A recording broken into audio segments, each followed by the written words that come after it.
Welcome back to the JJs Declutter Podcast, where we help you keep it simple, keep it intentional, and as always, keep decluttering. I'm Julie. And I'm Janis. Today we're diving into spring cleaning functional zones refresh. That's a mouthful. Starting with entryways, refreshing the kitchen, and tackling those tricky under sink areas. These are high traffic areas, and they can quickly become cluttered. So refreshing them now will make a huge difference. And whether you're tackling the front door entryway or the garage entry or the back door, we have strategies to get them functional and welcoming. Then we'll move into the kitchen, focusing on the pantry, appliances, and cabinets. So get ready for a deep refresh.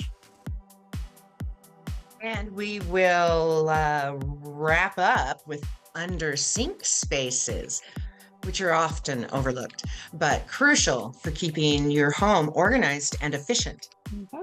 Let's jump right in.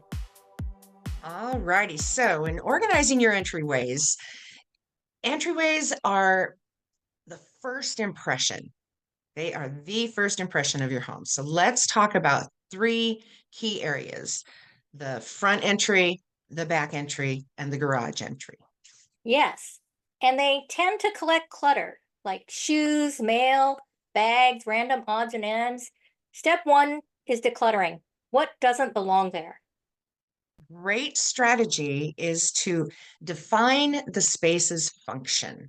So is it for quick drop-offs? Is it a place to store shoes and backpacks or jackets? Or is it a welcoming area? Yes, let's break it down by entry type. So the front entryway.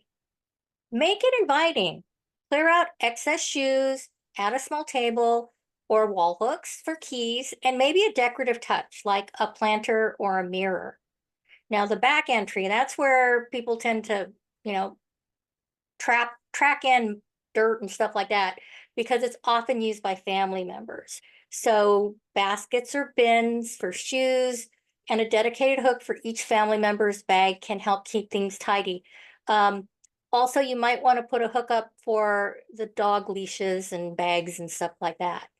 The garage entryway. This is the most chaotic. Consider a mudroom style setup with shelves, hooks, and a shoe rack to corral everything before it gets into the house. And don't forget a regular reset routine. A quick little 5-minute tidy up each night can keep it from getting out of control. Yep. So now let's talk about refreshing the kitchen. The kitchen is the heart of the home, and spring is the perfect time to refresh it. We're focusing on three areas today: the pantry, appliances, and cabinets. All right, let's start with the pantry. This space can get cluttered fast. Expired items, half-used bags of snacks, forgotten ingredients. So take everything out and check expiration dates. You want to group similar items together, like the baking goods, the snacks, canned goods, your grains. And if you can at all, use clear bins or label your containers to make everything easy to see. And I even label my clear containers because if I empty it, I need to know what needs to go on the shopping list. And here's a pro tip. You know, the little Best Buy dates that are on the bottom or on somewhere on the label? I can't read them half the time, so I get like a Sharpie and I write it real big on the label so I can see which things need to be used first and which things I can wait till using later. It just makes it a lot easier rather than picking it up and either taking it to more light or whatever.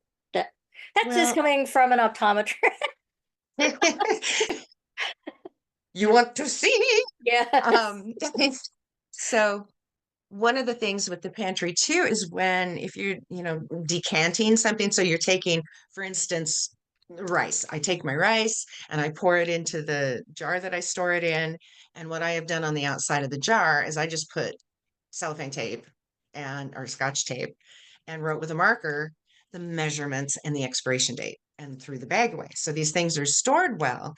And like you said, like with a best by date, now a best by date is not Right. necessarily the date to throw it away, because all the stores can legally sell things right up to and on that best by date because they are made to last beyond that. So keep that in mind. If you have something that you bought and you haven't opened it and it expired a week ago, it's still going to be good. So Yeah, that's there's a something big else. controversy right now about Best Buy dates because they feel that there's a lot of food waste going on because people think that they need to toss food away when it's still good. So, smell it. If it looks good and it's not off colored, if it doesn't have an off colored smell, it's probably good to use. A lot of things are still good 6 months to a year past their Best Buy date. So, look it up online if you Google's your friend, because I do that. That's I'll, right. I'll look and say, okay, is it safe for me to eat this 9 months after the Best By date? And more, usually, if it doesn't have oils in it, it's okay to eat. The oils can get rancid, and that's probably why some of the things need to be tossed, sooner than later. But anyway, And that next, is true with chocolate also. So yes, chocolate, if it is just chocolate, it will last for years if you are just storing it, if it's just sitting in your pantry. But if there's nuts in it, they'll go rancid. If yep, there's, the oils. other ingredients that are mixed in with the chocolate, those are the parts that actually go bad. So if it's just plain chocolate, it lasts for years. And baking sprinkles, the little jimmies, those actually have oils in them and they can go rancid. So taste things before you use it because the last thing you want is to bake, cupcakes and then people go, these taste funny. Yeah, gotcha. So next we're going to talk about appliances. Your refrigerator, oven, and microwave could probably use a good deep clean right now. So empty the fridge and wipe down all the shelves. Toss expired or unused condiments, run a baking soda water cycle in the microwave and dishwasher.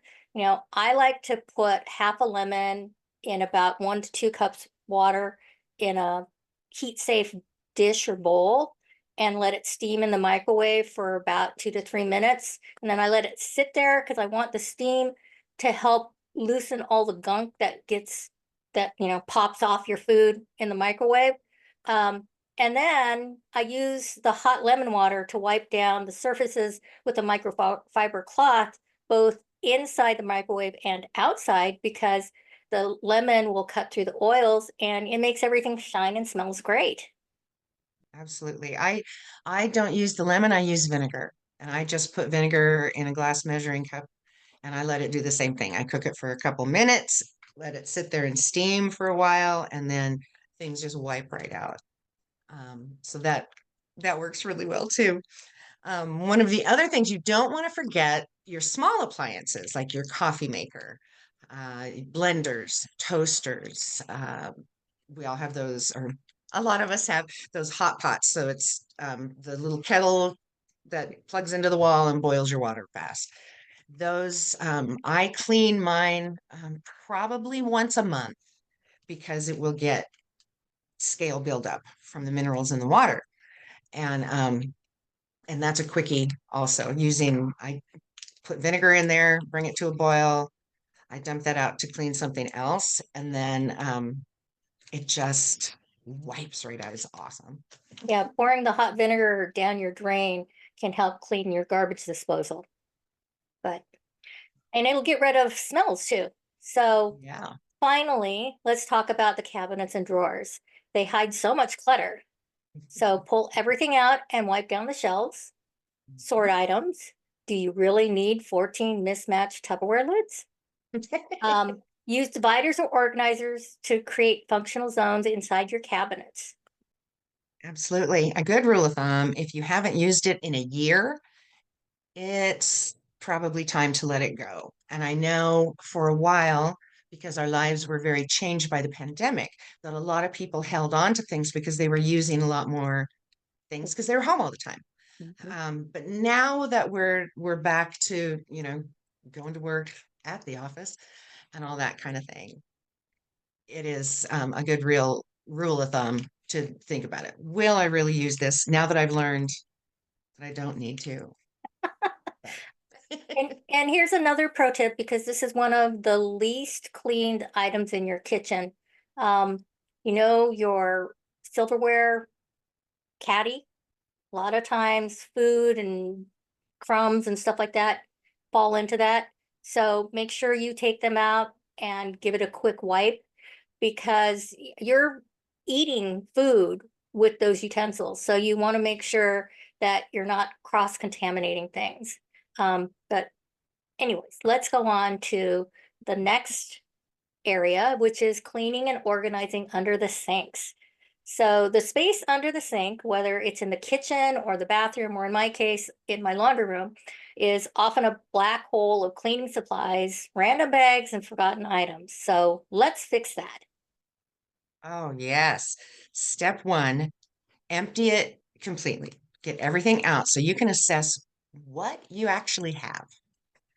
And when you pull stuff out, it's good to put like a towel or something on the floor for when you're pulling things out, because number one, it helps contain the area that you're pulling things into so you don't end up with it all over the place. And it also can protect your floor if there were any wet items, because we have to check for leaks or water damage. And this is a great time to catch potential plumbing issues. I like to keep a empty dish pan under my sink just in case. I can pull it out and I can use it to clean, large items, or when I need extra space to clear out my sink. But it also can catch water drips, which it actually did this past year. Awesome. All right. Next, let's categorize what belongs under there. Cleaning supplies. Keep only what you use. Trash bags, sponges and dish towel tools, extra hand soap or dish soap, those kinds of things. And use stackable bins or pull-out drawers to maximize space and keep everything accessible. I actually keep my cutting boards under the sink. Most of them are plastic, and I use it actually was a pan holder, which was had everything this way, but I put it up like this, so I have slots that I can put things in. So that does work. But you can also use Lazy Susans, because those can work great for bottles.